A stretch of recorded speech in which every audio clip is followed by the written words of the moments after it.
video on making some meatballs. Well, destroying these meatballs and then reforming them, because I made these meatballs last night with the idea that I would cook them today. But then I was in the supermarket and I remembered that I needed some cumin, so I didn't have any in the house. And so I ended up buying a bigger packet because it was cheap on offer. And then I was kind of thinking, what we call that? Cumin's really nice in pork. I made some chorizos and some salamis, and I used some cumin in it, and it was delicious. So we're going to put some cumin in these meatballs. The meatball mixture it's cured pork, which I've made. So I'll change grams of that. That'll be about right.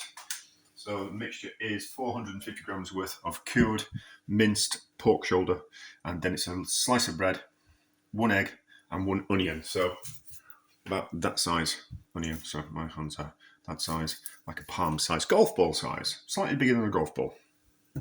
And then we need to mix this cumin into these meatballs, and then cook these meatballs. Well, form these meatballs, and then we're going to Then we're going to grill them. Well, no, actually, not grill. It's called in catering. It's called a salamander. So it's heat that comes from the top. Whereas a grill is heat that comes from the bottom. I think a broiler is heat from top and bottom. But anyway, but in domestic setting, you call it's the grill on your cooker. That heating element at the top that you use to make cheese on toast and make toast type of thing. So that will be mixed in, maybe enough. So I need to keep some back for dinner tonight, and then we need to form these meatballs. So what kind of size? Ping pong ball size. I think that'll be a nice size, won't it? And then we just put them in there like that, and then you can fry them, meatballs, but I think that means we have to have a frying pan, and that means the top of the cooker gets all splashed with fat and meaty goodness. So I just kind of think what we do if we're going to cook these meatballs in this tray, we might as well stick them underneath the grill. Not the correct term, but we're at home and no one really cares, do they? Well, yeah, no. The internet cares, because boy, do people love correcting you. Every slight wrong thing you say or do, boy, does the internet like correcting you. Like this idea that if you knew how little people thought about you, you wouldn't care what they thought. But people are watching, and boy, do they like correcting you. So they are watching, and are bothered about things that you do, but only when they can point out how wrong you are. So, right, that's about the right size. Oh yeah, so a bit of a tip for making meatballs. I will have given this tip away before, but same with everything.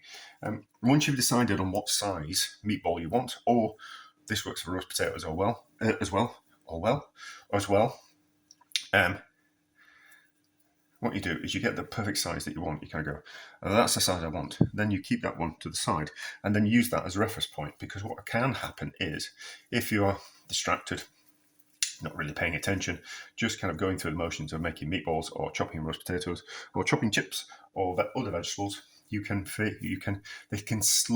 ones that you're making can slowly become bigger or smaller over time. So you kind of need that point of reference. You kind of go, oh yeah, the bit needs to come off that one. So just for the sake of, in catering, it's for you get your portion size right. So you're not losing. So if a batch of something is supposed to make 40 portions, you're not getting 39 and then losing out on profit and things, which is particularly difficult at the moment for people. I have my theories on that.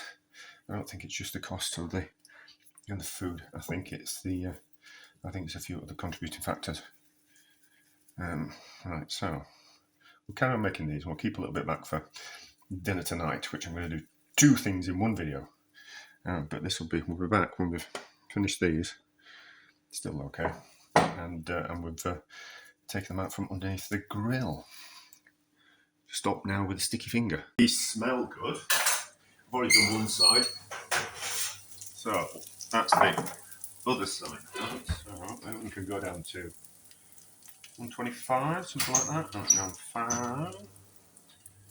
And find the fan setting. And then I have made just a simple tomato sauce. So just tomatoes cooked down with onions. Nothing fancy about it. Although what I did do was I cooked the onions down first, and then it's just caught on the bottom of the dish. Not to worry. I cooked the onions down first, and then added the juice from the tinned tomatoes, and not solid stuff, and then rapidly reduced that down, and then added the tomato pulp, just because it's. You've got to be careful it doesn't catch on the bottom of the pan. But it's just a way of reducing it down a little bit quicker without it splattering everywhere. That's a little bit concentrated, is that? So, that on. And then I've got a bit of leftovers from another thing. So this is a bit of more tomato and a bit of fake beef stock, so that can go on as well. So it was a little bit thick. That'll be a better consistency by the time it's cooked, and it will pick up all that flavour of the other things that we've cooked in it. So it'll make more. There'll be more tomato sauce than we actually need, but that's fine. We can use that on something else. And if this is cooking for a long time, then we might as well make use of the container, make some more tomato sauce, and also if we've got the oven on, we might as well be doing something else as well. So maybe they're a little bit too cooked on top. It'll be an alright consistency. Yeah, we've got enough in there. That'll be fine. Bang off that bit of sauce, and then just a bit of full foil from that project, and then cover, and then into the oven and cook. The only thing you have to be careful about with aluminium foil and something acidic like tomatoes is that if you let this cook it, let it cool down, and then put it in the fridge, the tomato wants to eat into the aluminium foil. So you just need to, if you're going to put it in the oven, take off the aluminium foil and cover it with something else. So they can go into the oven for 3-4 hours, something like that. We're not in any rush, so it can be a nice gentle temperature. Got a bit of chocolate in my mouth. Let's just have a look at these meatballs and see what we think.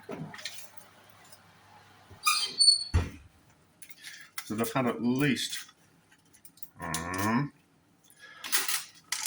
3 hours, maybe 4. I just can't quite remember. So, oh, they look cooked. They look good. They look good.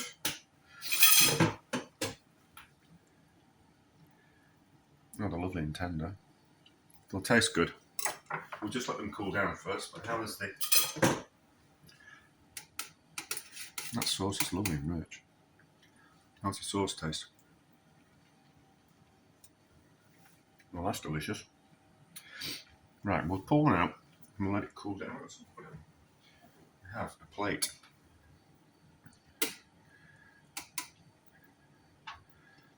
We'll let that cool down and we'll just give it a taste. To this meatball while I'm doing something else. Nice and juicy. How does it taste? Well, it'll taste. I've done this.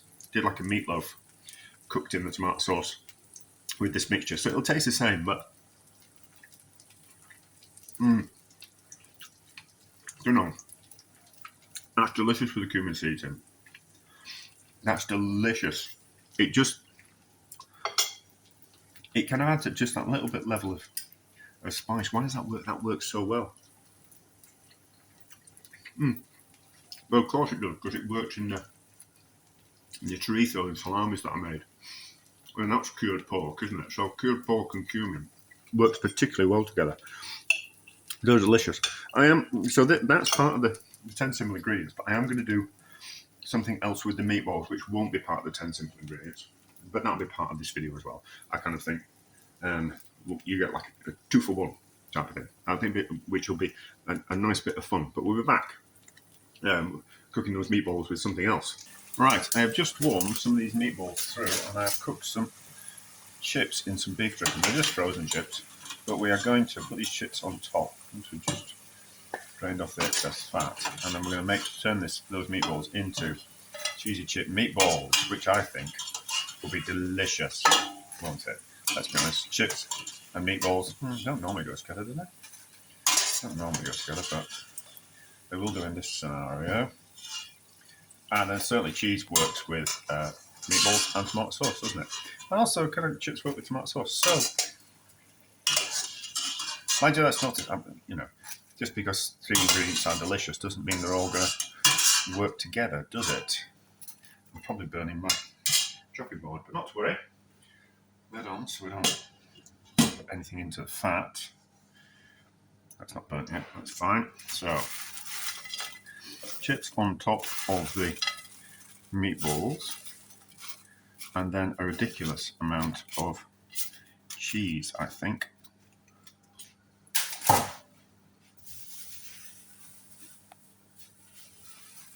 That cheese that I had in the freezer, so it's pre-grated.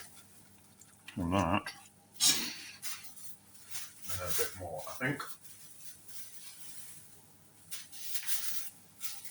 Hopefully we've got enough. Is there such a thing as too much cheese? Probably not. Probably not. So, I can smell the grill. It's getting hot. Right, and then these straight underneath the grill, and pick up the cheese that I dropped on the floor. You're burning the chips. So, that will have to do. Look at that. Look at that. We need a picture, and then we'll tuck into it. So we'll have to cut the cheese with a bit of the scissors, otherwise all the cheese will go in the first portion. That's not very good, is it? Good for the person who gets the first portion, but not good for the second portion. Can we do this all in one?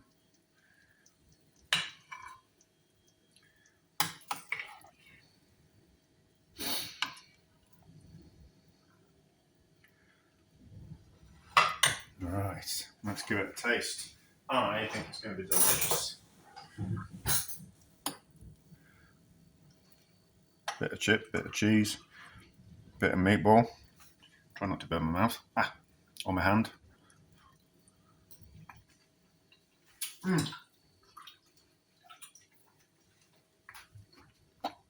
That's really good, is that? That's really good. And the cumin in the meatballs is lovely. That's delicious, that. So, that was everything I did with those meatballs. Delicious, a success. But there might be a little bit more at the end of the video. Made too many meatballs. Let's preserve them because the freezer's a bit full and I'm not going to eat these in time. So, what we can do is we can just put them in some jars and boil them up. Well, simmer them up in some water. So we just need to stack them like that with some tomato sauce in the jar like this. I need to preserve something else as well, so it's going to be a waste of just putting 2 jars in a pan of water. I've got other things that I need to sterilise as well. So, how many am I going to eat tonight? Don't know, 6?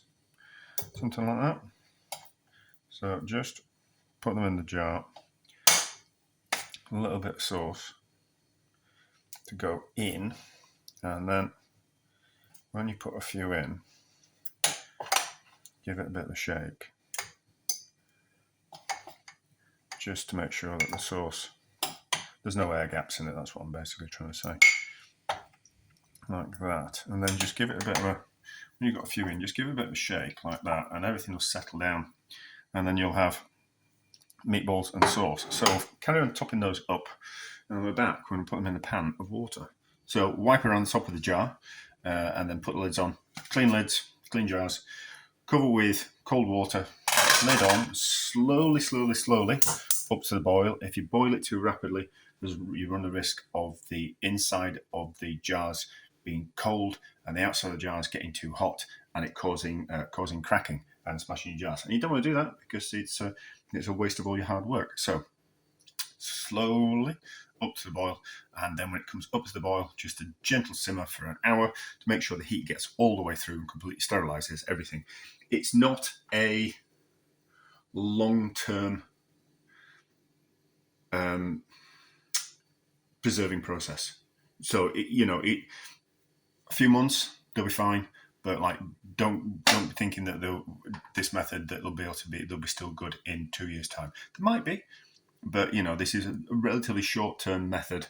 If you run that kind of space in the freezer, which I have done. Right, so there we go. Still hot. Pulled them out of the water. Had about an hour and a half, gently simmering once they got up to boiling point, and they'll be fine for. I'm going to say 6 months, but anything longer than that, when you start to run the risk of it starting to naturally ferment. I think it must be ferment, but sometimes like a little bit of air can get in. But they'll be fine in the cupboard for 6 months, probably a year if you kept them in the fridge. But it's just a better way of preserving them if you run out of freezer space. And also, what you can do is take the top off, and because they're glass, you can warm them up in the microwave. But there you go, success.